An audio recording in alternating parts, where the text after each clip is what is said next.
জীবন কঠিন। কখনো কখনো আমাদের সবাইকে কিছু কঠিন সময়ের মধ্য দিয়ে যেতে হয়। চারিদিকে বাতাস থাকলেও আপনি শ্বাস নিতে পারেন না, অথবা ভিড়ের মধ্যে একা অনুভব করেন। খাচ্ছেন অল্প একটু, কিন্তু টেবিল ভর্তি খাবার আপনার সামনে।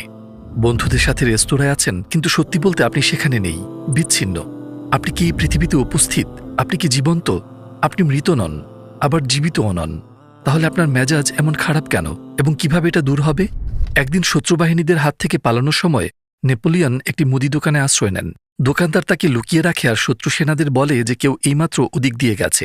পরে নেপোলিয়নের রক্ষীরা মুদি দোকানে এলে নেপোলিয়ন তার গোপন স্থান থেকে বেরিয়ে আসেন। নেপোলিয়নকে হয়তো আর কখনো দেখতে পাবেন না ভেবে মুদি তাকে একটা প্রশ্ন করল, স্যার, আমার কৌতূহল ক্ষমা করুন, কিন্তু মৃত্যুর এত কাছাকাছি থাকতে কেমন লাগে? নেপোলিয়ন হঠাৎ রেগে গেলেন।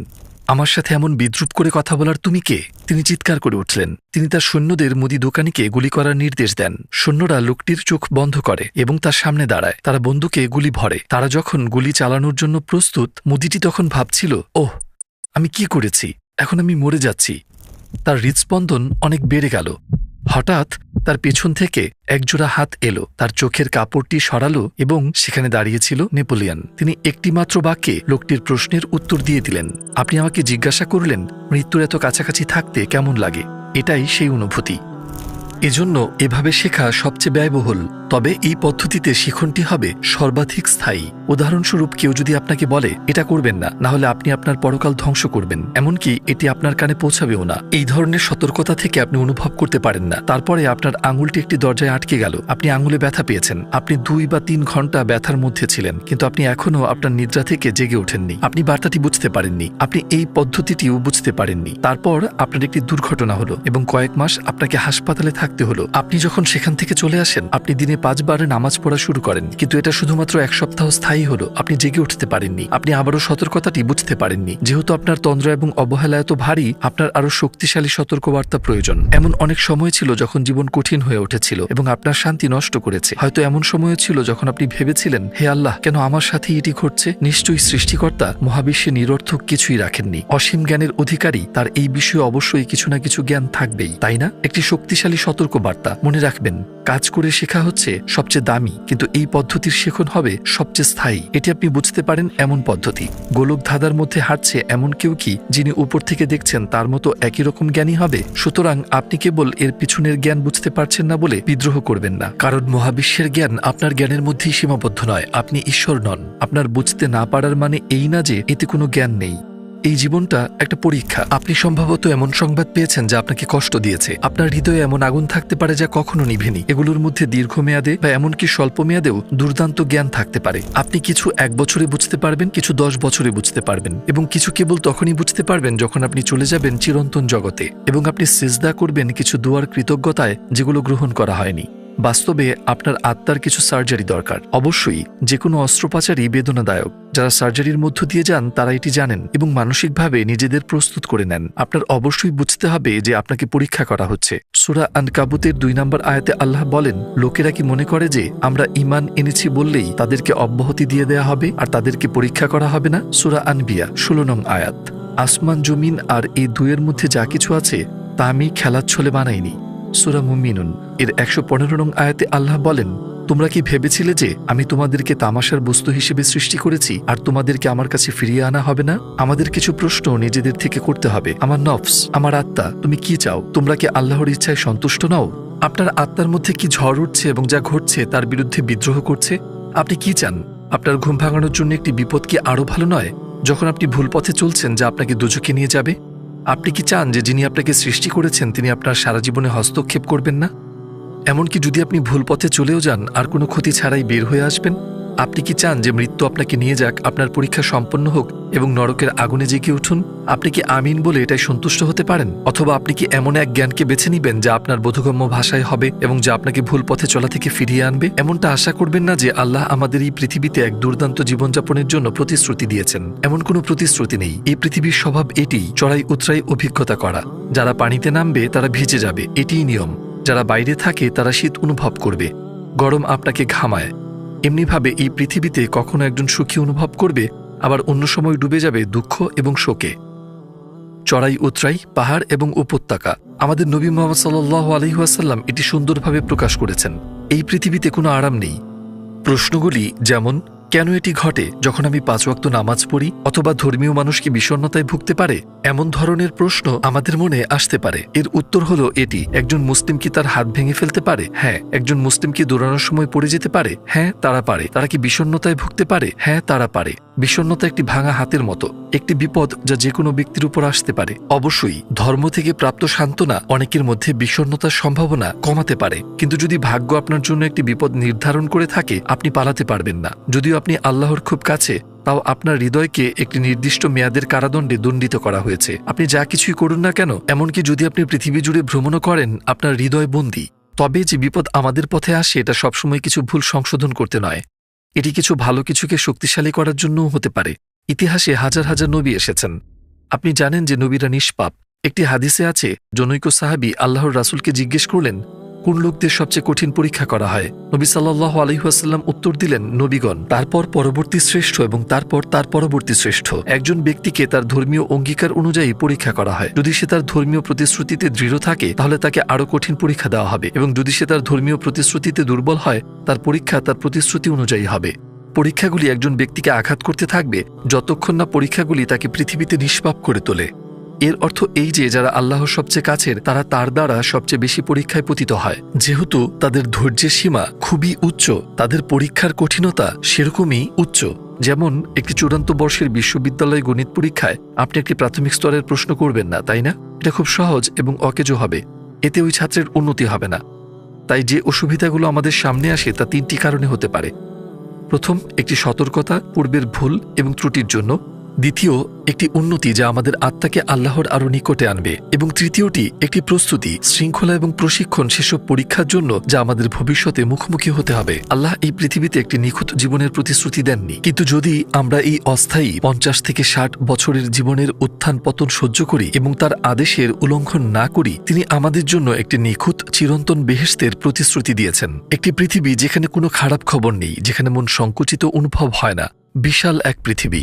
আমার জীবনের একটি কঠিন সময়ে যখন আমি আমার মন সংকুচিত অনুভব করছিলাম, একটি আয়াত আমার মাথায় এলো। আল্লাহ তার রাসূল সাল্লাল্লাহু আলাইহি ওয়াসাল্লামকে বলেন, আমি জানি তারা যেসব কথাবার্তা বলে তাতে আপনার মন বিমর্ষিত হয়। আমি যখন এটি পড়লাম তখন আমি অবাক হয়ে গিয়েছিলাম। 1400 বছর আগে আমাদের নবী সাল্লাল্লাহু আলাইহি ওয়াসাল্লাম একই অনুভূতি অনুভব করেছিলেন, কারণ যা তার সাথে বলা এবং করা হয়েছিল। অনেক শতাব্দী আগে তখনও নবী মুসা আলাইহি ওয়াসাল্লাম নিশ্চয়ই এমনই বিষাদগ্রস্ততা অনুভব করেছিলেন, যখন ফেরাউনের সাথে মুখোমুখি হওয়ার সময় তিনি প্রার্থনা করেছিলেন। মুসা আলাইহিস সালাম বলেছিলেন, হে আমার প্রতিপালক, আমার জন্য আমার বক্ষকে প্রশস্ত করে দাও, আর আমার জন্য আমার কাজকে সহজ করে দাও, আর আমার জিহ্বার জড়তা দূর করে দাও, যাতে তারা আমার কথা বুঝতে পারে।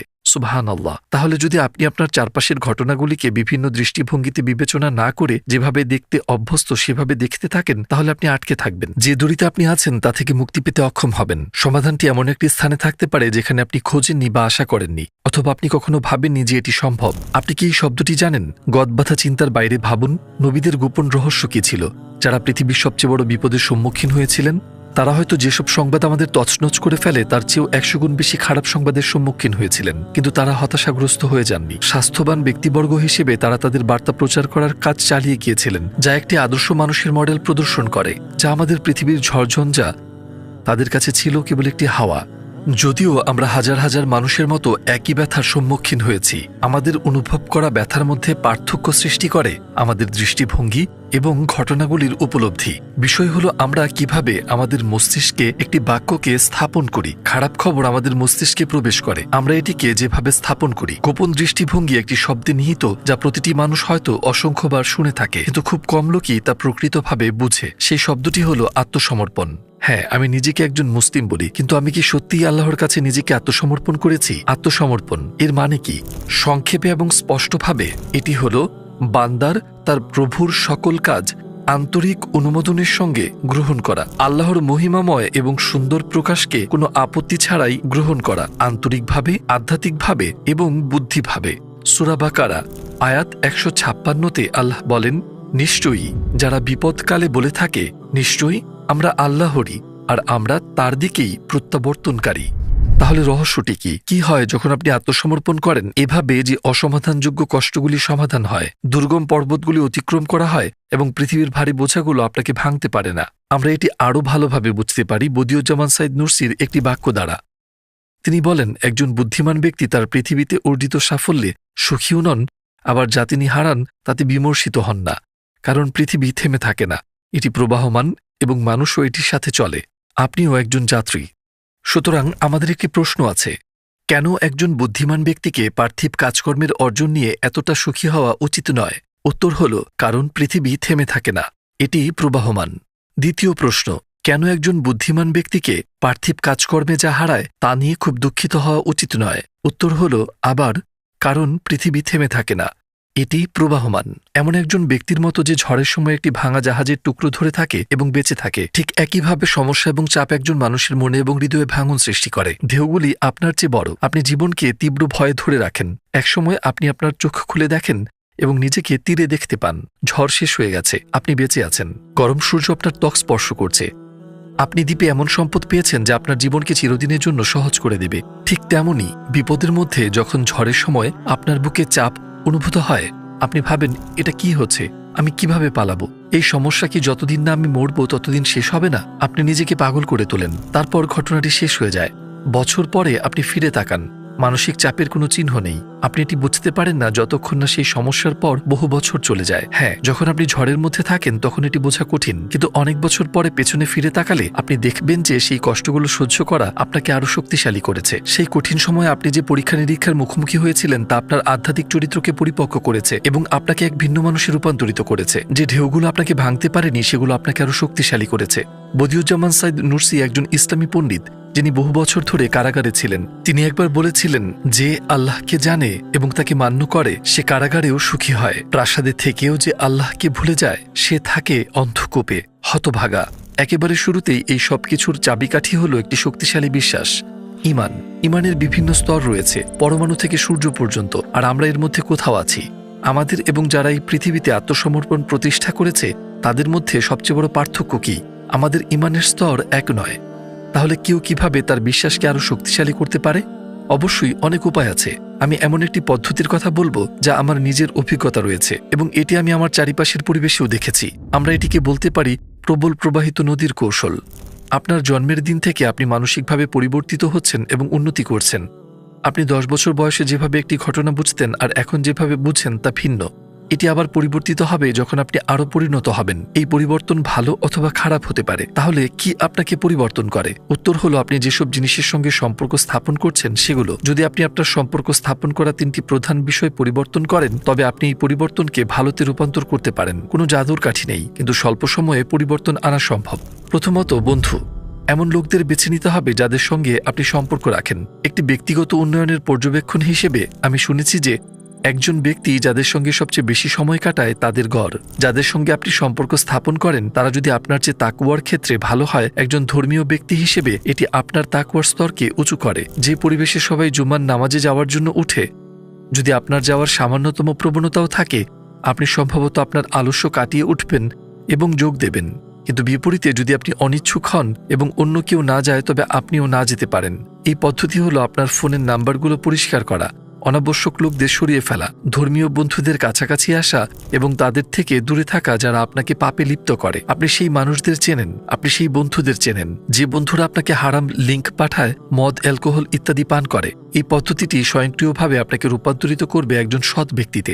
দ্বিতীয়ত, আপনি যে ভিডিও দেখেন এটি হতে পারে একটি ইউটিউব ভিডিও বা একটি সিনেমা। এই ভিডিওগুলো হয়তো আপনার আত্মিক প্রেরণাকে শক্তিশালী করতে পারে এবং ইসলাম সম্পর্কে আমাদের অন্তরকে উষ্ণ করতে পারে, অথবা আমাদের শূন্যতার অনুভূতিতে ফেলে দিতে পারে এবং আমাদের পৃথিবীতে আসার উদ্দেশ্য ভুলিয়ে দিতে পারে। যখনই আপনার আত্মিক শক্তির মধ্যে কোনো দুর্বলতা অনুভব করেন, নিজেকে ইসলামী ভিডিওতে নিমজ্জিত করুন। এর মধ্যে 20 বা 30টি ভিডিও একসঙ্গে দেখুন। 2 বা 3 ঘন্টার মধ্যে আপনি লক্ষ্য করবেন যে আপনার প্রেরণা বেড়ে গেছে, আপনার নামাজ পড়ার আগ্রহ বেড়ে গেছে এবং আপনার নামাজ আনুষ্ঠানিক নয় বরং আবেগময় হয়ে উঠেছে।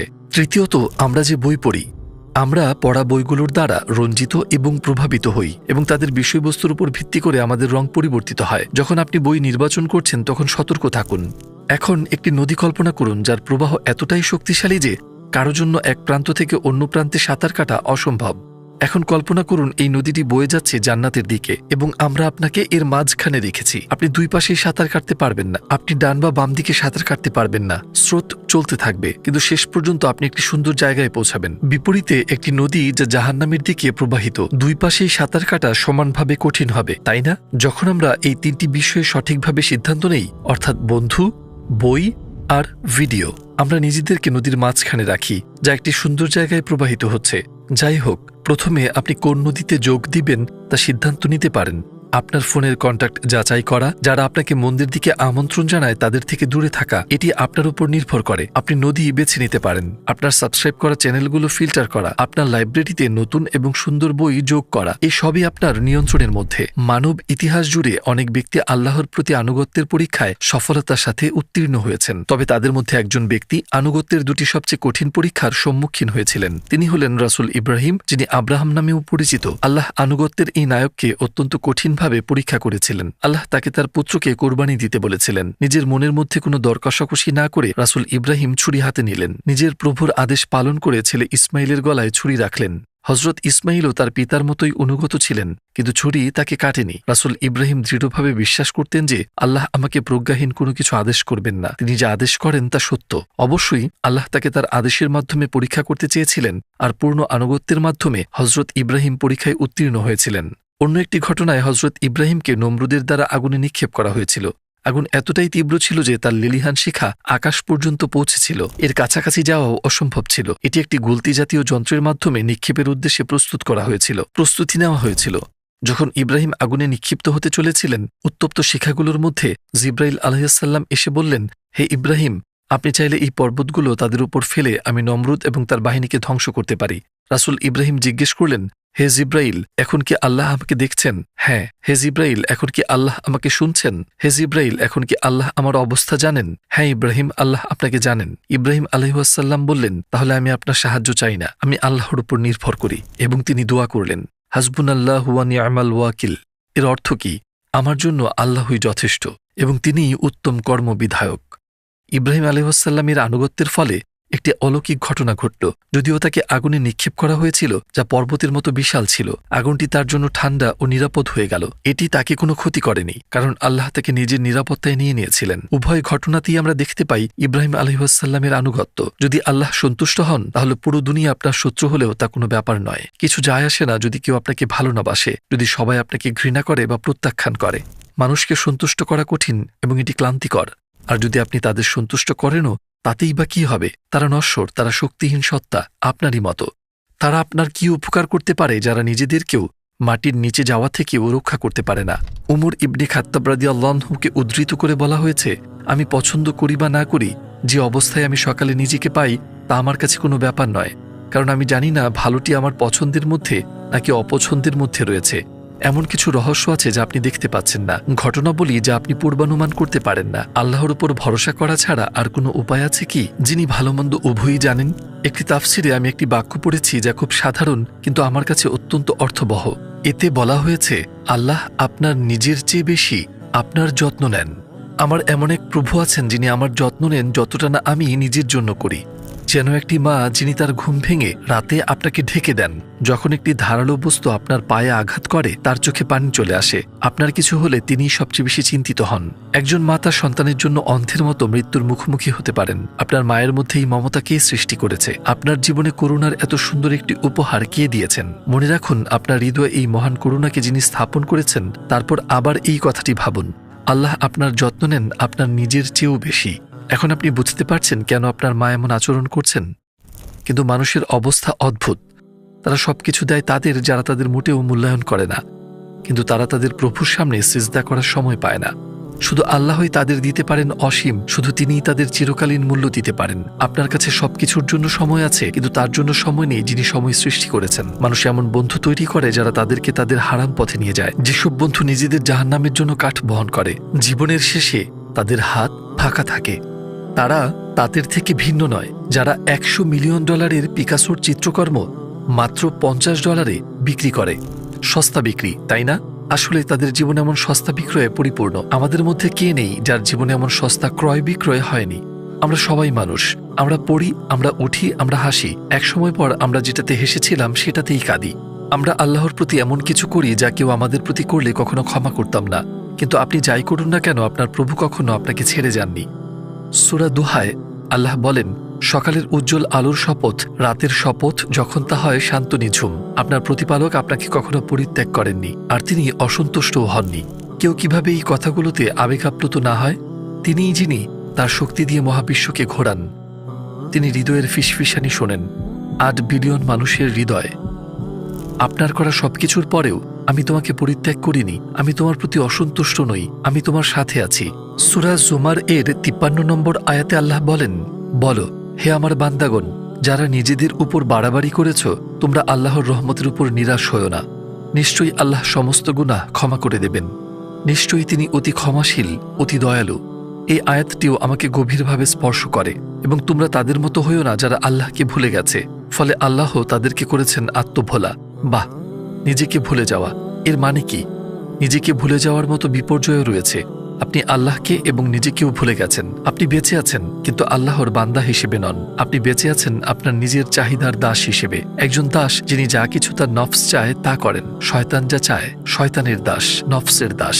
এটিকে সন্তুষ্ট করার চেষ্টায় আপনি নিজেকে ভুলে যাচ্ছেন। আপনি নিজেকে এবং আপনার চেতনাকে ভুলে যাচ্ছেন, কিন্তু আল্লাহ আপনাকে ত্যাগ করেন না। আল্লাহ আপনাকে ভুলে যান না, কিন্তু আপনি নিজেকে ভুলে যান। নিজেকে ভুলে যাওয়া।